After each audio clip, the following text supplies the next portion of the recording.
सिद्धेभ्यः। ओम नमः सिद्धेभ्यः। ओम नमः सिद्धेभ्यः। देवादिदेवतिशयकारी श्री चंद्र प्रभ भगवान की, संत श्रोमणी आचार्य भगवान गुरुदेव श्री विद्यासागर जी महाराज की, पूज्य आचार्य श्री समय सागर जी महाराज की, व्यापक श्रमण श्री समता सागर जी, पवित्र सागर जी मुनि महाराज की,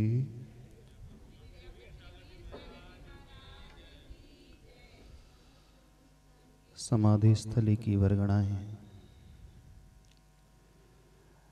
आचार्य भगवान तक हम सबको पहुंचा देती हैं।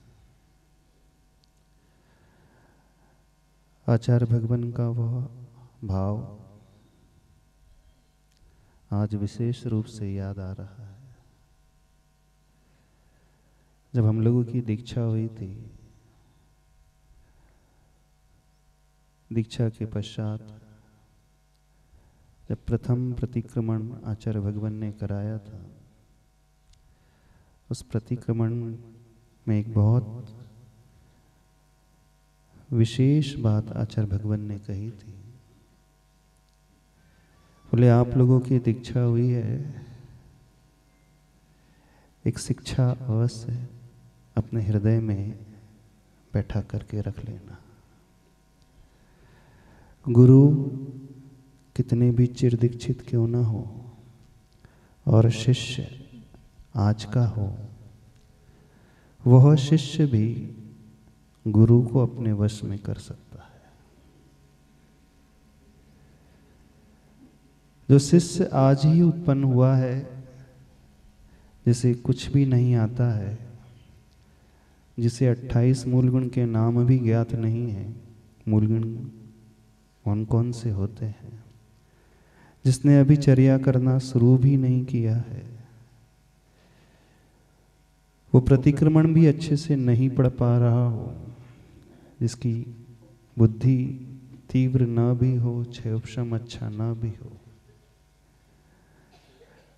जिसकी काया कृश काय भी क्यों ना हो, जो उपवास आदि भी न कर पाता हो, ऐसा शिष्य जो कुछ भी ना जानता हो, वह शिष्य भी अपने उन महान गुरु को, सामान्य गुरु की बात नहीं, जिन गुरुओं ने अनेकों को दीक्षित किया हो, अनेकों का कल्याण किया हो, अनेकों को सन्मार्ग में लाया हो, जिनके चरणों में सारी दुनिया झुकती है, जिन्हें सारी दुनिया बहुत मानती है, वह गुरु भी उस शिष्य के वश में हो सकता है और हो जाता है। लेकिन उस शिष्य को करना क्या होगा? बस इस बात को ध्यान रखना, उस शिष्य को एक विशेष गुण सीख लेना, और वह गुण है विनय गुण। यदि विनय गुण उसके भीतर आ जाए, ऐसा शिष्य बहुत जल्दी कल्याण कर जाता है। जब मोक्ष मार्ग की बात आती है, वहां पर कहा गया है सम्यक दर्शन ज्ञान चारित्राणि मोक्ष मार्ग, और मार्ग बड़ा लंबा होता है। उस मार्ग में कई वर्षों तक चलना जा पड़ता है, इतनी लंबी यात्रा करनी पड़ती है। उस मार्ग में चल कर के ही वह साधक मंजिल तक पहुंचता है। लेकिन विनय मोक्ष का द्वार है। सम्यक दर्शन ज्ञान चारित्र तो मोक्ष का मार्ग है, किंतु विनय मोक्ष का द्वार है। और जहां द्वार आ गया, इसका अर्थ इतना समझना कि एक कदम और चलेगा तो वह साधक जो है सीधे मोक्ष महल में प्रवेश कर जाएगा। जिसने विनय करना सीख लिया तो समझना वह मोक्ष महल के एकदम निकट पहुंच गया।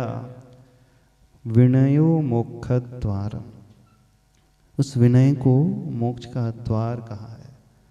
दुनिया में हर साधना करना कदाचित आसान है, लेकिन सबसे कठिन साधना यदि कोई है तो वह विनय की साधना है। और विनय सामान्य नहीं, अंतरंग तप में आता है, विनय उपकरण में आता है, विनय सब में आता है। प्रायश्चित तप के पश्चात विनय को रखा है, और विनय करने के लिए कोई ज्ञान की आवश्यकता नहीं, कोई शास्त्र पढ़ने की आवश्यकता नहीं, कोई मासोपवास करने की आवश्यकता नहीं, कुछ भी आवश्यकता नहीं है। सिर्फ एक आवश्यकता है कि अपने इष्ट और पूज्य के प्रति एक ऐसा भाव, अपने आप को पूर्ण रूप से झुकाने का भाव। विनय की क्रिया अलग है और विनय तप अलग है। विनय की क्रिया तो बड़ी आसान हो जाती है। विनय की क्रिया में बाहर से झुकना होता है, और विनय रूपी तप में अंदर से झुकना होता है। जब हम अंदर से झुकते हैं तो वह तप की श्रेणी में आता है, और भय के कारण, लोक लाज के कारण, गुरु क्या कहेंगे इस कारण झुक जाओ, तो सिर्फ एक विनय की क्रिया है। क्रिया जो की जाती है उसके पीछे उद्देश्य भिन्न होता है। वो हाइकू, कोई देखे तो लज्जा आती, मर्यादा टूटने से ना। व्यक्ति झुकता है, इसलिए झुकता है कि गुरु देख रहे हैं, इस कारण झुक जाओ, नहीं तो खैर नहीं। यह भी झुकना होता है, गुरु देख रहे हैं, डर है गुरु का, इस कारण शिष्य झुक रहा है। दुनिया देख रही है, हम बड़ों के चरणों में नहीं झुक रहे हैं तो दुनिया क्या कहेगी, इसमें भी झुकना होता है। लेकिन यहां उद्देश्य एकदम अलग हो गया। एक विशेष बात आचार्य भगवान ने कही थी, जब आप उपवास करते हैं तो अपने साधर्मी से भी एक्सपेक्ट करते हैं कि वह भी उपवास करे। मान लीजिए किसी की साधना बहुत मजबूत है और उसने 40 शुद्धि के व्रत ले लिए, 1234 उपवास लिए। अब वो कह रहे कि मैंने उपवास लिए हैं तो मेरे साधर्मी को भी उपवास लेना चाहिए। कभी ऐसा होता है? होता है? नहीं, जब हम कर रहे हैं तो आप भी करो। ऐसा थोड़ी होता कि हम ही करें, करते चले जाएं और साधर्मी ना करें। कभी ऐसा होता है? अथवा वह उपवास करता है तो हम उपवास करते हैं। हमारा साधर्मी बहुत मजबूत है, उसका शारीरिक बल बहुत अधिक है, उसकी साधना बहुत अधिक है, वो एक आहार एक उपवास कर सकते हैं। अब वो एक आहार एक उपवास कर सकते हैं तो उनकी शक्ति अधिक है, तो उनकी शक्ति को देख करके क्या हमें भी उतने उपवास करना कंपलसरी होता है? क्या कोई साधर्मी दूसरे साधर्मी को देख करके ऐसी अपेक्षा रखता है कि मैं कर रहा हूं तो आप करो, अथवा आप कर रहे हैं तो मुझे भी करना पड़ेगा? ऐसा तो नहीं होता। जब हम उपवास रूपी तप में दूसरों को देख करके नहीं करते हैं, अथवा हम कर रहे हैं तो वह करे, तो फिर विनय में क्या होता? वो झुकेगा तो मैं झुकूंगा, ऐसे ही ना? वो नहीं झुक रहा तो मैं क्यों झुकूं? मैं झुकते चले जाऊं, वो तो झुकता ही नहीं है। विनय में तो ऐसी होता है, शायद ऐसी होता है ना, देख करके होता है। एक दूसरे के साथ टिट फॉर टैट, वहां क्लोजअप तो यहां कोलगेट की स्माइल। विनय रूपी तप में कैसा होता है? वो हमारी विनय कर रहा है तो हम आपकी विनय करेंगे। अथवा वैयावृत्ति तप, वैयावृत्ति तप में क्या होता है? हमारे उपवास से वो तो वैयावृत्ति करने नहीं आया, जब वो हमारी वैयावृत्ति करने नहीं आया तो हम उनकी वैयावृत्ति करने क्यों जाए? ऐसे होता है, होता तो ऐसे ही। बोले जब वैयावृत्ति रूपी तप, अंतरंग तप की बात आती है अथवा विनय रूपी अंतरंग तप की बात आती है तो क्या हो जाता है, हमारा झुकना अथवा हमारा सेवा करना उसकी सेवा करने और उसके विनय करने पर डिपेंड हो जाता है।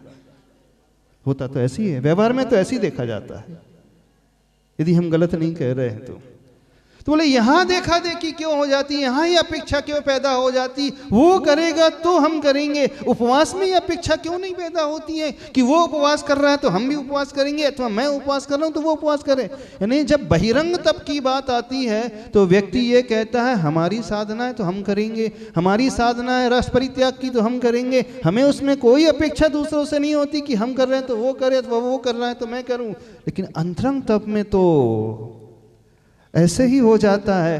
तो बोले जब ये विनय इस प्रकार से की जाती है अथवा वैयावृत्ति इस प्रकार से की जाती है, चूंकि वो वैयावृत्ति करने आए थे तो हमें भी वैयावृत्ति करने जाना है, क्योंकि वो आए थे हमारे उपवास में, अंतराय में आए थे, तो अब हम नहीं जाएंगे तो उन्हें बुरा लग जाएगा, इसलिए हम जा रहे हैं।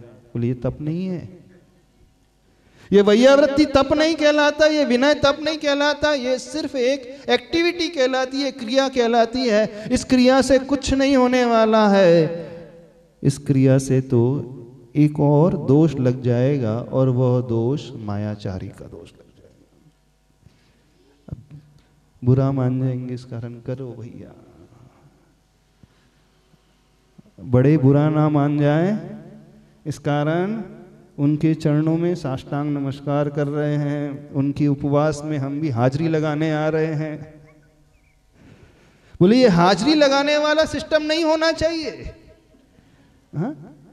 यह सिस्टम नहीं होना चाहिए कि हम भी आए हैं, हमारा ध्यान रखना, हमें याद रखना, हम आपने 5 उपवास किए थे, करारी का तो बहुत उपवास करते हैं, अष्टानी के 8 उपवास भी लगातार करते रहती हैं, मुनि महाराज कम करते हैं, आरिकाएं बहुत करते रहती हैं।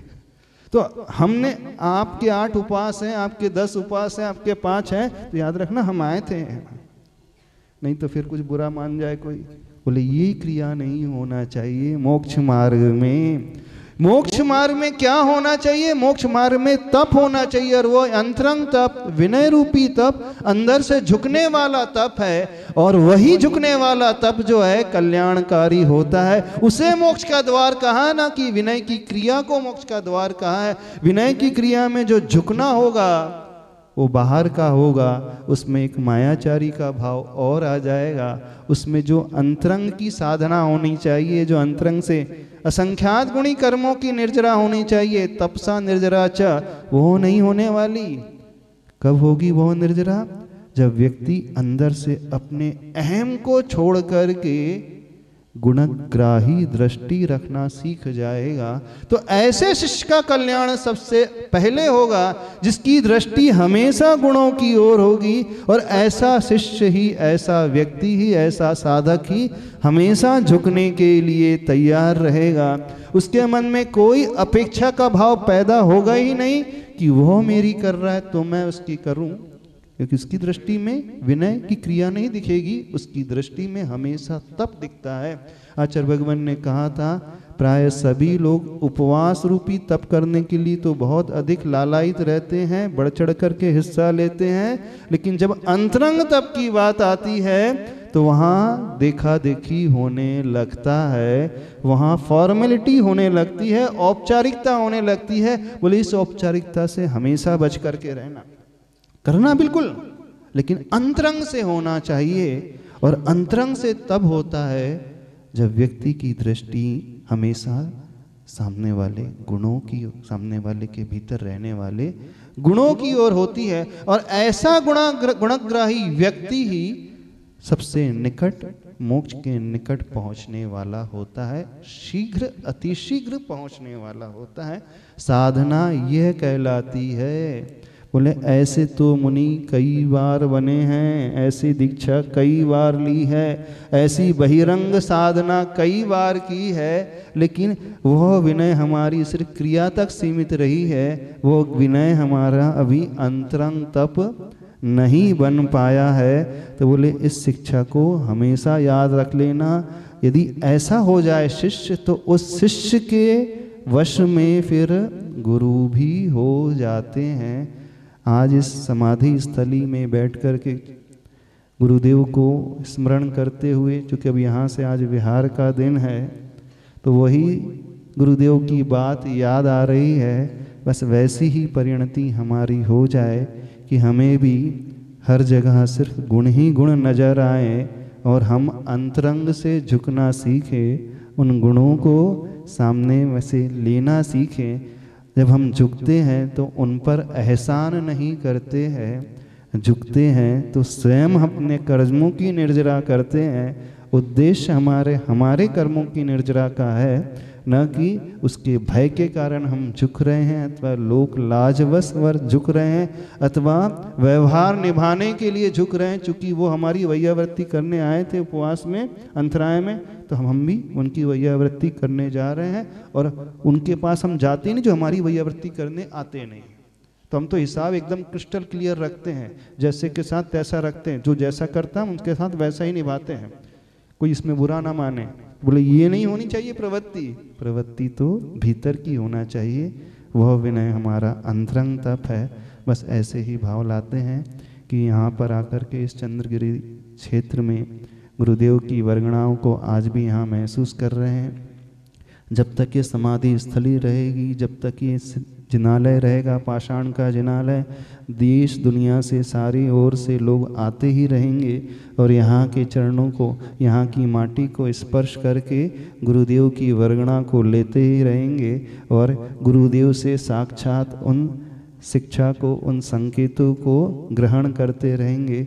यही भावना है कि जैसे इस बार इस समाधि स्थली के दर्शन का सौभाग्य प्राप्त हुआ, आने वाले वर्षों में भी ऐसे ही गुरुदेव की इस चरण रज के दर्शन का और चरण रज को माथे में लगाने का भाग्य मिलता ही रहे। सम्मेद शिखर जी की वंदना की भावना जैसे सबकी रहती है, ऐसे ही समाधि स्थली की वंदना की भावना भी सबकी रहे। अब समाधि स्थली की वंदना तो हो गई, अब देखिए सम्मेद शिखर की वंदना कब होती है। बोलिए संत श्रोमणी आचार्य भगवान गुरुदेव श्री विद्यासागर जी महाराज की।